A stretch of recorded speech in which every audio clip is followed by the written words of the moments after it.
Dober večer, cenjene gledalke, spoštovani gledalci. Moje ime je Aljuš Pertinač. Od prisege vlade je minilo že 100 dni, vi pa spremljate najbolj politično korektno oddajo slovenskih televizij.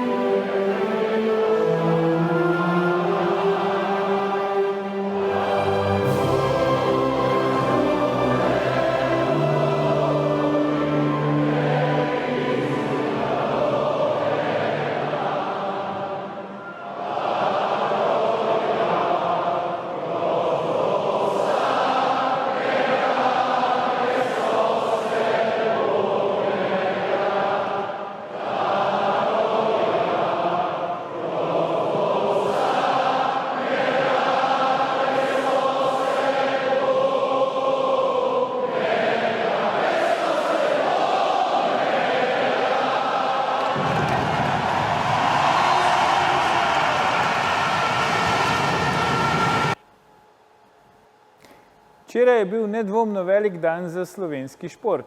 Razveselili so nas tako odbojkarji kot seveda košarkarji.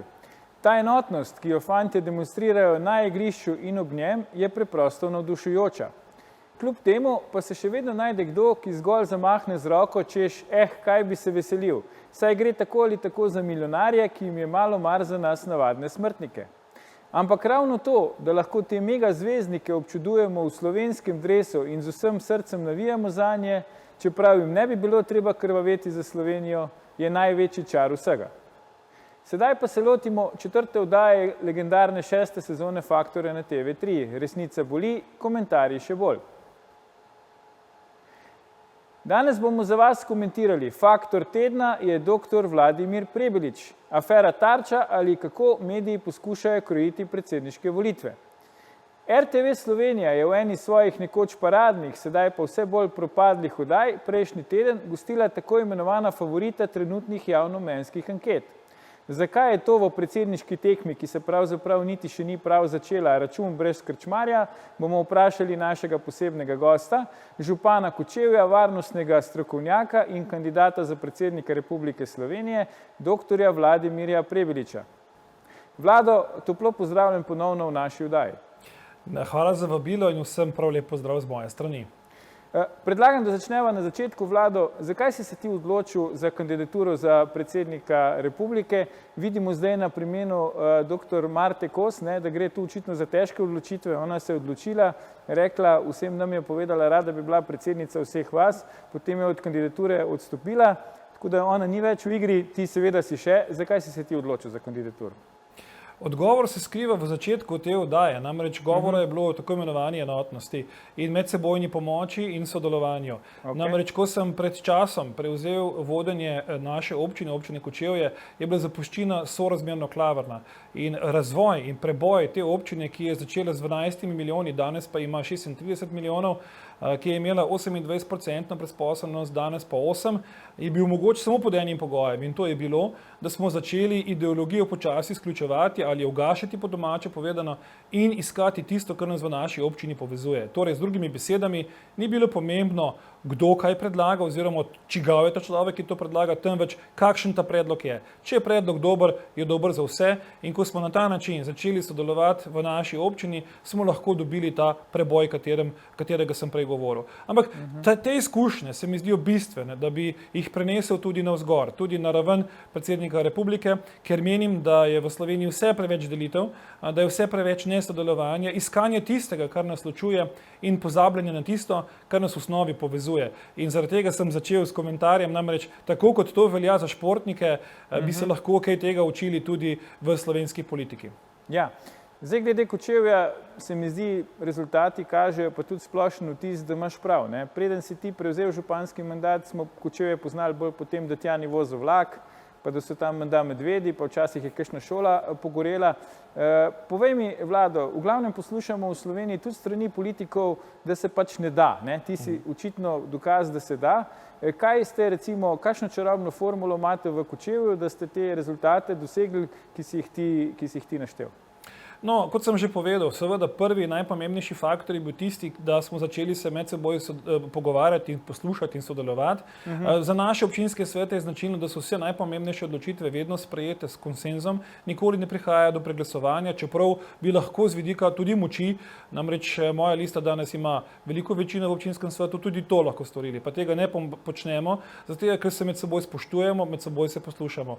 Druga stvar, ki se mi zdi zelo pomembna, pa je ta, da smo dojeli in razumemo, da lahko ustvarjamo samo, če gre dobro gospodarstvo. Torej, ustvarili smo okolje, v katerem se gospodarstvo dobro počuti, kjer ljudje radi investirajo, kjer imajo partnerja v politiki in ne težavo v politiki. To so bili vse razlogi, zaradi katerih se je tudi odločilo podjetje Skava, da je investiralo pri nas, ravno kar zdaj gradimo novo lesno kogeneracijo, razširilo se je podjetje za lesno predelovalno industrijo in še 3 investitorje imamo, ki bi radi prišli v Kočevje. Torej, ko ustvariš neko predvidljivo, varno, stabilno, predvsem pa zaupanje vredno okolje, potem se tudi gospodarstvo lahko razvija in to se mi zdi zelo pomembno. Če kaj mora ali je dolžnost politike, je ravno to, ustvariti okolje, ki je predvidljivo, da lahko tisti, ki ustvarjajo nemoteno, da so zaželeni in da so čim bolj uspešni. Iz tega mislim, da je vse premalo in v Sloveniji se vse več pogovarjamo o nekih različnih razdeljevanjih ničesa, torej tudi denarja in vsega ostalega, pozabljamo pa na tisto, kar je najpomembnejše in to je tisto, da skupaj ustvarjamo. To se mi zdi bistveno in teh agent je vse premalo na politični ravni. Zdaj, Vlado, so mogoče prebivalci in prebivalke Kočevja zdaj rahlo v precepu, ne? Verjetno bi radi imeli dobrega predsednika republike, ne bi pa radi tudi izgubili odličnega župana. Kaj to zdaj ta tvoja kandidatura za predsednika republike pomeni za tvojo župansko funkcijo? Drži. Mnogo ljudi se seveda sprašuje, zakaj je to potrebno, zakaj ne bi vseeno ostal tam, kjer sem, ampak se mi zdi, da smo dojeli in dosegli konsens, da po 12 letih je nemara čas za pogled za naprej. Jaz sem že cel ta mandat, zadnji mandat, tretji mandat, ki ga upravljam, se potrudil, da sem našel ljudi, ki lahko stopijo v moje čevlje, z njimi sem delal, imenoval sem podžupana, ki se je ves ta čas učil in se mi zdi, da smo nekako v Kočevju dojeli, da ne zgubljamo recimo temu dobrega župana, ampak da poskušamo pridodati k dobremu predsedniku. Tako da mislim, da smo to nekako dojeli, da razumemo, se medsebojno podpiramo in jaz sem vesel. Tudi pri zbiranju podpisov se je to pokazalo. Ljudje so v velikih številkah hodili meni izražati podporo, ravno iz tega naslova, ker si želijo, da bi te izkušnje se prenese na višjo raven in da bi se ljudje dejansko začeli med seboj pogovarjati, ne pa non-stop samo kregati. Tudi aktualni predsednik je zelo lepo opozoril, da predsednik mora biti predvsem umirjena osebnost, ki zna medsebojno povezovati, ne pa priprljivec in nekdo, ki ves čas išče pravzaprav samo probleme in ne rešitev. Ja, tvoj volilni slogan je ljudje, ne, čeprav vem. Zdaj ponavadi kandidati stavijo na marsikaj, ne, eni na zaupanje, drugi na kaj drugega, ampak ti pa staviš na ljudi. Zakaj staviš na ljudi? Kaj bomo morali mi ali pa volivke in volivci narediti za to, da bomo potem lahko uspešni? Torej ja, mislim, da smo ljudje seveda temelj demokracije, brez ljudi tu države ni in čeprav se včasih zdi, da nekateri to pozabljajo, pa se jim zdi, da je celo bolj obratno, da so ljudje nebodiga treba in da jih rabimo vsake 4 leta, da hodijo na volitve in nekaj volijo. Jaz imam popolnoma drugačen pogled na to. Želim si zelo aktivnih državljanov, želim si zahtevnih volivk in volivcev, ki bodo postavljali zahtevna vprašanja. Želim si civilno-družbenega vrenja, ki mora biti neke vrste korektor tudi v politiki.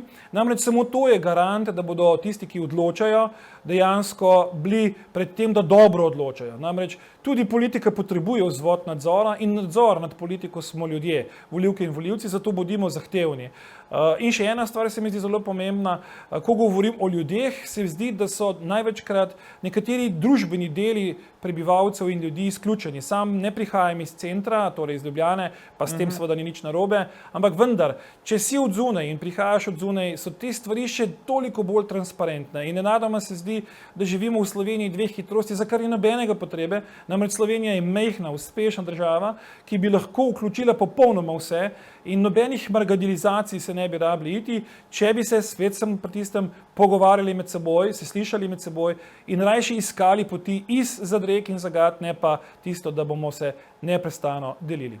Ja, Vlado, ti kandidiraš kot neodvisni kandidat, ne, s podporo volivk in volivcev, zbiranjem podpisov, čeprav vem, si podpise že zbral, ampak z zbiranjem podpisov nadaljuješ. Zdaj me zanima, zakaj nadaljuješ? Mogoče ne zaupaš institucijam države, da bi se zmotil pri štetju, ali so kakšni drugi razlogi za to? Ne, gre za to, da zbiranje podpisov je neke vrste stik z ljudmi. Si tega zelo želim. Kot župan sem vedno v stiku z ljudmi in moram povedati, da sem se še nekaj naučil v tej pretekli obdobju.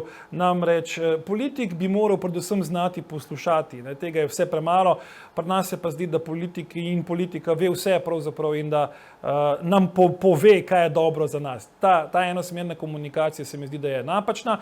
V glavnem, gre za to, da rad sem z njimi, rad se družim z njimi, prav tako bi rad še čim več ljudi mobiliziral. Bojim se, namreč izkušnje, ki sem jih pridobil na terenu, kažejo, da bi znala biti volilna udeležba nizka.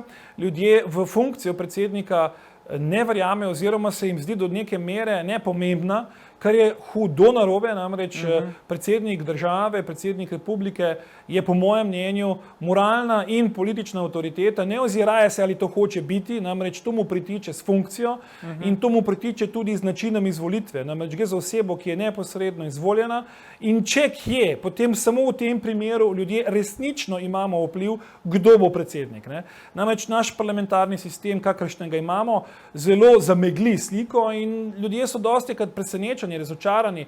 Ne nazadnje tudi v tej vladi imamo ljudi, ki morda ne bi in niso uspeli priti v parlament in se tam nahajajo. Skratka, ta netransparentnost politike je velika rak rana, bi rekel, slovenske demokracije, ker ljudje potem so razočarani in imajo občutek, da njihov glas ne šteje oziroma da so neslišani. No, pri predsedniku republike temu ni tako in zaradi tega se mi zdi na te stvari večkrat opozoriti, seveda pa kasneje morda še rečemo tudi o pooblastilih. Jaz mislim, da ta niso tako majhna. Je pa zelo odvisno od tistega, ki to funkcijo upravlja, kako jo upravlja, kaj si upa, ali si drzne korak naprej, ali pa pač ne.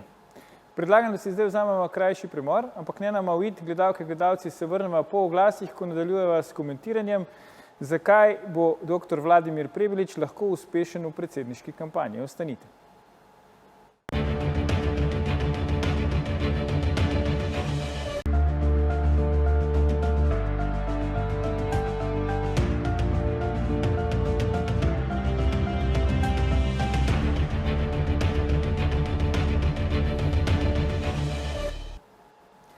Ponovno pozdravljeni. Z nami je še vedno župan Kočevja, varnostni strokovnjak in kandidat za predsednika republike, dr. Vladimir Prebilič.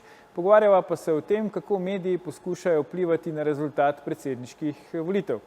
Vlado, predno smo šla na oglase, si povedal, da si že zbral dovoljšne število podpisov, da s tem zbiranje podpisov nadaljuješ, ker ti je to preprosto v redu, ker s tem imaš tudi stik z ljudmi, z volivkami in volivci, ampak vsem predsedniškim kandidatom ne gre tako odlično, ne?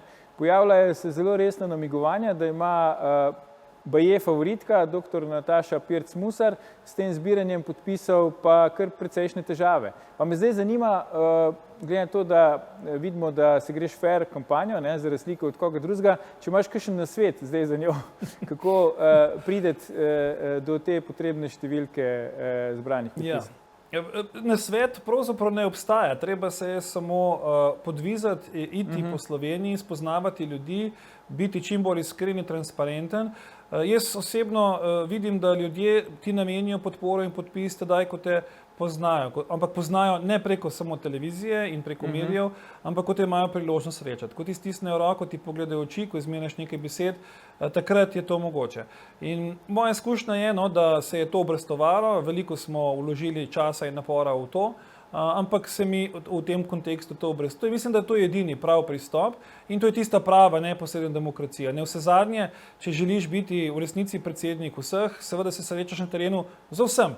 Eni so nad tabo bolj zadovoljni kot drugi, eni so navdušeni, spet nekateri pa seveda ti tudi kakšno pikro namenijo, ampak to je sestavni del tega dela in to je treba sprejeti čim prej, s tem se soočiti in iti naprej. Je pa res, da kot sem rekel, brez osebnega stika je težko, zato ker ljudje niso po domače neumni in si želijo, da vejo, komu to podporo namenjajo in mislim, da je tako tudi prav. Zdaj, se mi zdi, nekaj nenavadnih stvari se je že zgodilo, ne, v tej pripravah, da tako rečemo, ali pa neuradni kampanji za predsedniške volitve, ki uradne menda še ni. Ne. Najprej je glavna vladajoča stranka pač imenovala svojo kandidatko, kar je dvignilo kar precej obrvi, celo bivši predsednik republike Milan Kučan se je oglasil in je rekel, da to pa ne bilo v redu, da bi ena stranka imela vse 3 ključne funkcije v državi, se pravi Gibanje Svoboda, predsednika vlade, predsednica državnega zbora, pa še potencialno predsednico republike. Potem je predsednik vlade, ki se ne piše Janez Janša, rekel, da Milan Kučan strela kozle, tega tudi do zdaj nismo bili navajeni. No, na koncu je pa ta kandidatka Gibanja Svobode Marta Kos celo odstopila od kandidature.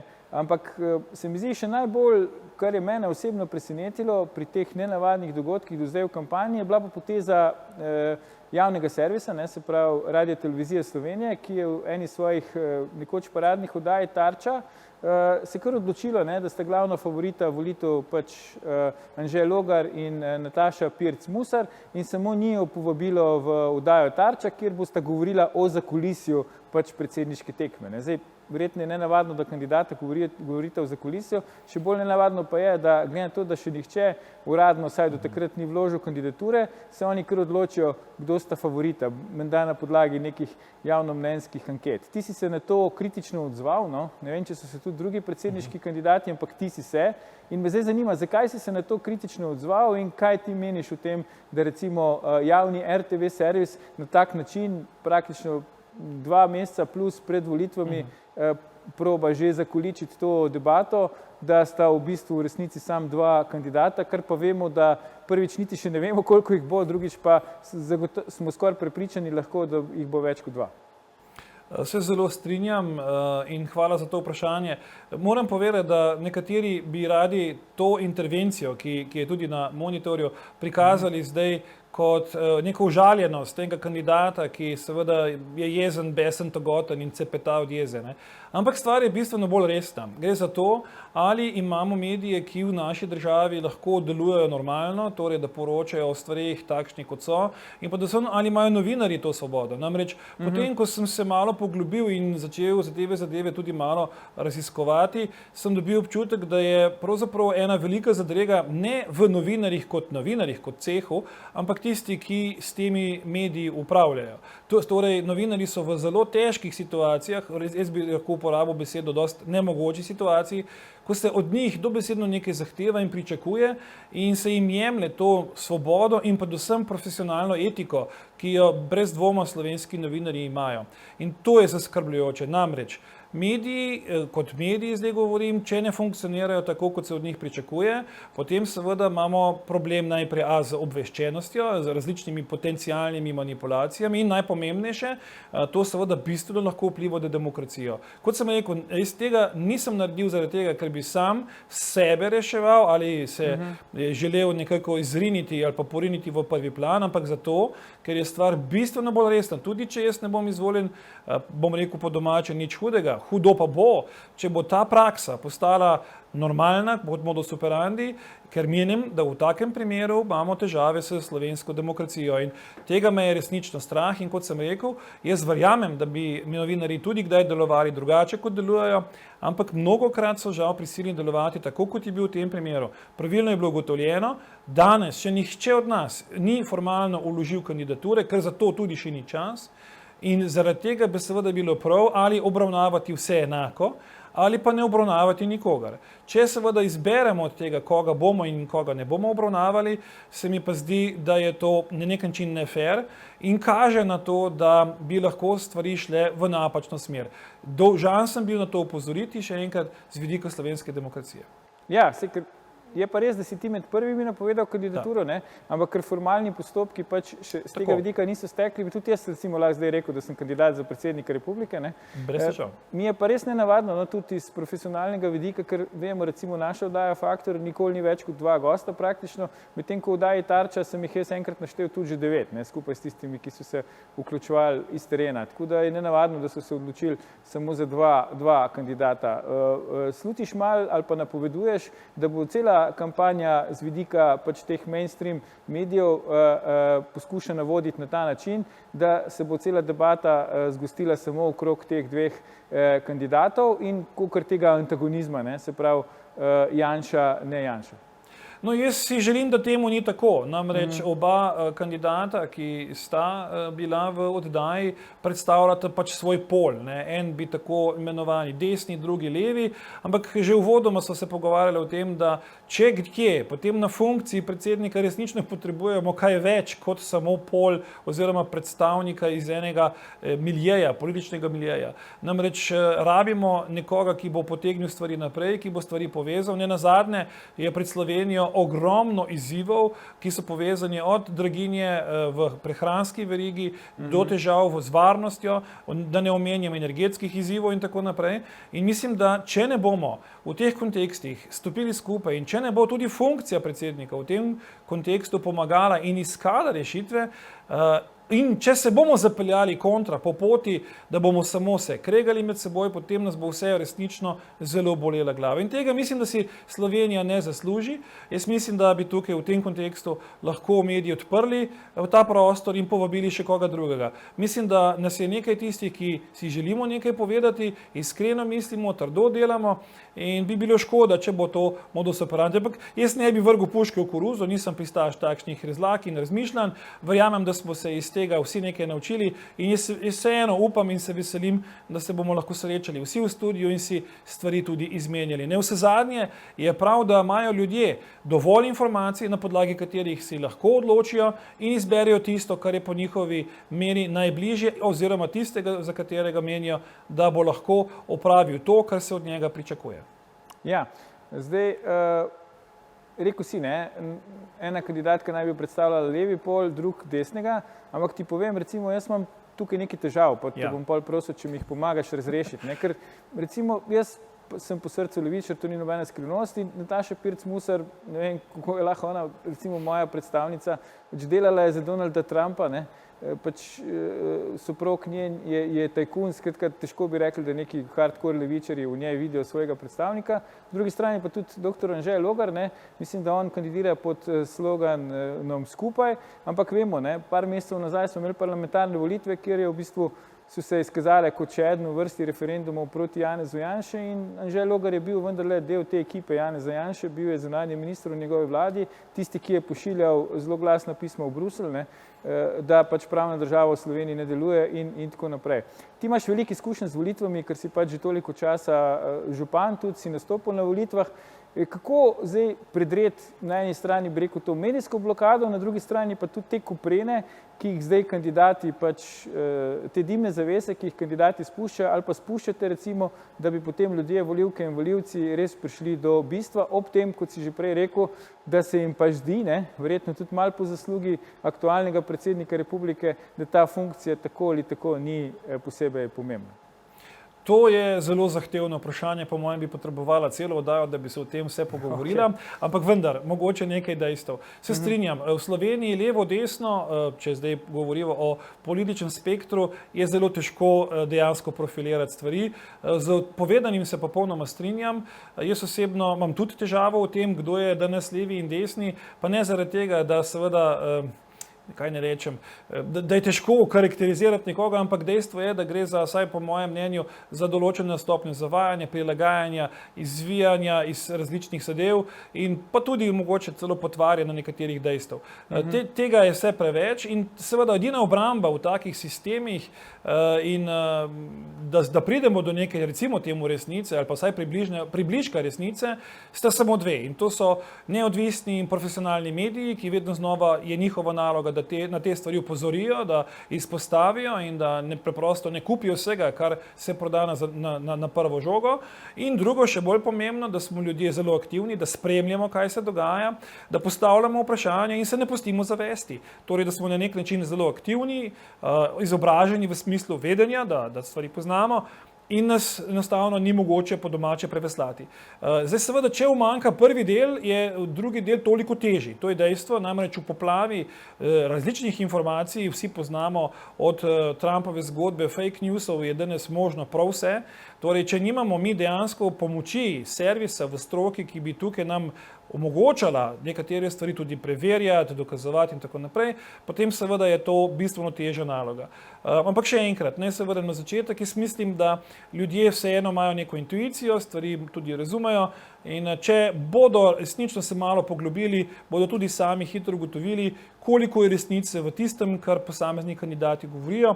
Jaz se zelo trudim, da je ta resnica vedno prisotna. Konec koncev sem na ta način začel delati tudi v svoji občini in verjamem, da je to tisti recept, ki lahko politika tudi osmisli.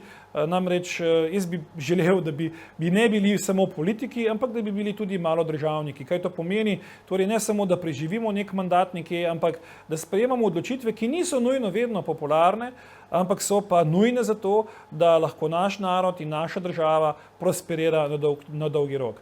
Dejstvo je, da teh državniške drže v Sloveniji primanjkuje, pa tudi ne samo v Sloveniji, lahko bi celo rekel, da tudi v Evropski uniji bi si želeli kakšnega državnika kova iz časa, recimo, hladne vojne. Če nadaljujemo mogoče s temi nenavadnostmi, ki se dogajajo v tej predsedniški kampanji, ena večjih je verjetno tudi ta, da celotna vladajoča koalicija na čelu z najmočnejšo vladno stranko, ki je prepričljivo dobila zadnje volitve, nima svojega predsedniškega kandidata, potem ko je Marta Kos od kandidature odstopila. Kako ti to komentiraš in ali mogoče pričakuješ, da bi katera od teh treh vladnih strank, se pravi Gibanje Svoboda, Socialni demokrati ali pa Levica, podprla mogoče tebe? Jaz se sicer ne bi hotel vmešavati, ampak saj za Socialne demokrate ne vidim nekega posebnega razloga, glede na to, da svojega kandidata išče z rdečo lučjo pri belem dnevu, pa ga nikakor ne najdejo, zakaj ne bi recimo mogli tebe podpreti? Kako ti to komentiraš in ali pričakuješ, da bo katera od teh strank podprla tvojo kandidaturo? No, jaz sem transparenten pri svojih ciljih in pa pri programu. Jaz sem te stranke vse prej naštete o tem tudi obvestil. Zaenkrat nekega navdušenja za to, da bi podprli to, kar počnem, delam in predstavljam, ni. Meni je sicer za to žal, ampak stvari bodo pač tekle naprej, meni to ne jemlje poguma, jaz neko vizijo in cilj imam in kot sem rekel, slogan ljudje in pika. Ljudje bodo o tem odločili, jaz si tega želim. Seveda je s podporo kakšne izmed prej naštetih strank morda lažje priti na cilj, ampak vendar, brez ljudi ne bo šlo in zaradi tega se trudim to stvar čim širše zastaviti, se dobiti z čim večjim številom ljudi, odgovoriti na čim več vprašanj, biti čim bolj neposreden, transparenten in iskren. In jaz še vedno verjamem, da na dolgi rok je to pravi pristop, ki je na koncu tudi nagrajen. Če seveda temu ne bo tako, bom s tem seveda mogel živeti, bom sicer na neki točki malčke tudi razočaran, ampak v demokraciji je pač tako, da ljudje imajo pač vedno prav. Ja. Imaš pa podporo številnih kolegov županov. Zdaj, glede na to, da smo navajeni, da je fovšija nekak nacionalni šport pri nas, me zanima, kako si jih uspel prepričati, da je tako številni ti izrekajo podporo javno in se angažirajo pri tem, da bi ti uspelo pri tvojem projektu. Ja, fovšija je res dostikrat prisotna v Sloveniji, po domače povedano. Ampak se mi zdi, da znotraj tega županskega dela, vsaj tistimi, s katerimi jaz sodelujem, velja neka kolegijalnost, velja neka medsebojna naklonjenost. Obratno, mislim, da celo rešujemo probleme na način, da delimo dobre prakse, se med seboj posvetujemo in jaz tega kot župan ne zaznavam. Ničkolikokrat kdo pokliče v našo občinsko upravo iz kakšne druge občine, pa vpraša, kako ste pa rešili ta problem. Vedno delimo to znanje, jaz s tem nimam nobenih problemov. Zato, ker veste, na koncu dneva, če bomo vsi uspešni, bomo uspešni. Če bo samo eden uspešen, pač to ne bo dovolj. In ta princip, ta pristop delovanja se je vedno tudi na nek način obrestoval vsem. Tako da v tem kontekstu smo res prijatelji, ne gre za noben nek mafijski lobby, ko se včasih želi tudi župane predstaviti. Gre za ljudi dobre volje, ki po mojem mnenju, saj tistimi, ki jaz delam z njimi, so ustvarili v svojih lokalnih skupnostih zelo uspešne zgodbe, peljejo občini zelo učinkovito, dobro. In zakaj ne bi teh praks prenesli še kam drugam, je bilo naše temeljno razmišljanje in na način z nekega konsenza smo takrat prišli do mojega imena, da bi lahko pa v tem kontekstu se jaz izpostavil in te stvari mogoče še bolje potem izpostavilo v času same predsedniške kampanje. No, rekel si že, da veliko staviš na neposreden stik z volivci na terenu, ampak vseeno smo lahko opazili, da si se kampanje lotil tudi na drugih komunikacijskih kanalih, na družbenih omrežjih in tako naprej, kot je danes tudi na nek način nujno potrebno. Pa predlagam zdaj, da si pogledamo en krajši video, ki si ga objavil na svoji Facebook strani. Poglejmo.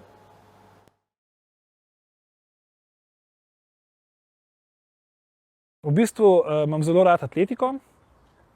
Atletiko gledamo največkrat z mojo starejšo hčero, Hano.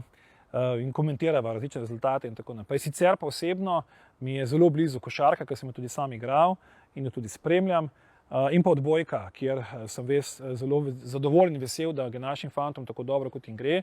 In mislim, da smo v tem kontekstu poslali ne samo evropskem, pa tudi svetovna sila.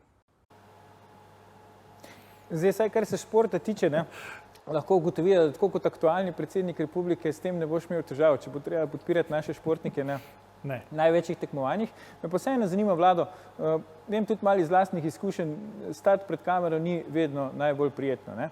Koliko je recimo pač tudi težava ali pa, kako bi rekel, nekaj, kaj pač moraš storiti, ampak pri tem ravno najbolj ne uživaš, so razni te elementi kampanje, kot je recimo snemanje takšnih videov. Kako ti na to recimo čisto osebno gledaš? Je to tebi pač nekaj, kar pač je bolj moraš pač početi, zato ker je to potrebno, ali v tem uživaš? Kakšen imaš odnos do tega? No, dejstvo je, da opravljam službo oziroma delovno mesto profesorja na fakulteti, kar pomeni, da pravzaprav nastopaš vsak dan.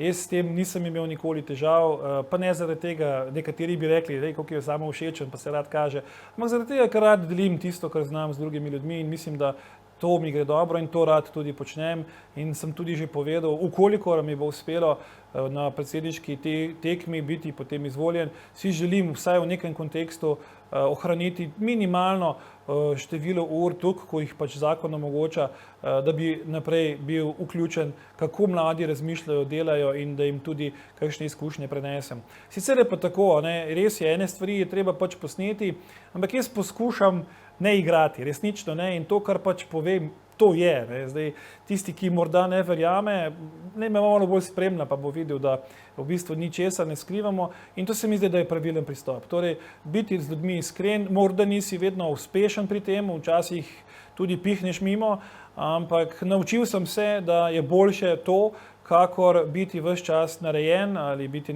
nepristen in dejansko igrati. Jaz tega pač nikoli nisem počel, tako kot tudi danes ne v tej oddaji. Imam se dobro, rad se pogovarjam z ljudmi, rad delim tisto, kar znam, tudi če česa ne znam, se še kaj naučim in takšna interakcija mislim, da je edina pravilna. Ja, veš kaj me zanima, Vlada, kako pa družina gleda na to tvojo kandidaturo? Zdaj si omenil v tem prispevku, da pač starejšo hčerko pa tako naprej, zdaj so navajeni, si že toliko čas župan, ampak vseeno je verjetno drugače župan ali pa predsednik republike. Absolutno, moram povedati, da že to županovanje je v marsičem zelo poseglo v naše družinsko življenje. Gre za to, da neposredno potegneš v to zgodbo dejansko svoje najbližje in ni lahko, to moram povedati. V enem intervjuju sem jasno pojasnjeval, da človek, ki je na taki funkciji, če hoče seveda biti res pošten in iskren, je največkrat zelo osamljen, zaradi tega, ker žal v slovenskem prostoru veliko pride do tega, da če smo od prijatelji, je vse lepo in prav, ampak vedno na koncu bi pa kdo kakšno uslugo ali pa nekaj po svoje. Ne? To je težko in temu se resnično izogibam in ne želim potem, da bi se zapletel v te zadeve in kot sem rekel, si v nekem kontekstu osamljen. Kar se pa družine tiče, je bila seveda to velik izziv. Jaz imam dve hčeri, ena je stara 17, bo kmalu 18, druga pa 14.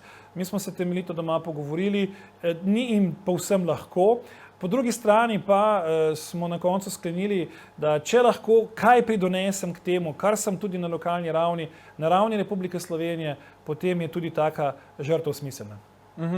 Zdaj, verjetno soproge pa ne pošiljaš okrog, da bi ti medijski mir kupovala, tako kot protikandidatka Pirc Musarjeva. Ne, nikakor ne. Moja soproga je umirjena punca, ki je rada doma, ima rada svoj prostor in čas, se ne počuti dobro, da bi bila zelo eksponirana in izpostavljena.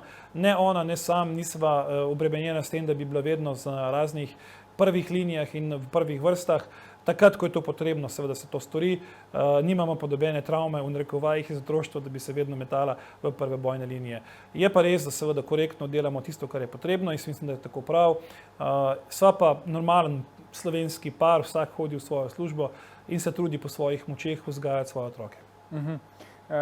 Rekel si, da bi spregovoril še kakšno besedo o pooblastilih predsednika republike, namreč praviš, da to ni nepomembna funkcija, pa evo, izvoli. Ja, no, želel sem izpostaviti, ker sva se dotaknila tega področja, da nekateri menijo, da predsednik lahko tudi ne bi obstajal, po domače povedano. Temu ni tako. Predsednik ima zelo pomembno vlogo pri imenovanju in predlaganju ustavnih sodnikov, zelo ima pomembno vlogo pri imenovanju in predlaganju oseb v sodni svet, v potrjevanju veleposlanikov in sam osebno menim, da je predsednik republike, seveda ustava piše, da je vrhovni poveljnik obrambnih sil, torej neoboroženih, kar pomeni, da de facto ne poveljuje, ampak jaz jemljem to funkcijo, kot da je predsednik neke vrste oče Slovenske vojske in obrambnega sistema, kar pomeni, da nekako mora pomagati temu sistemu, da bo lahko normalno funkcioniral.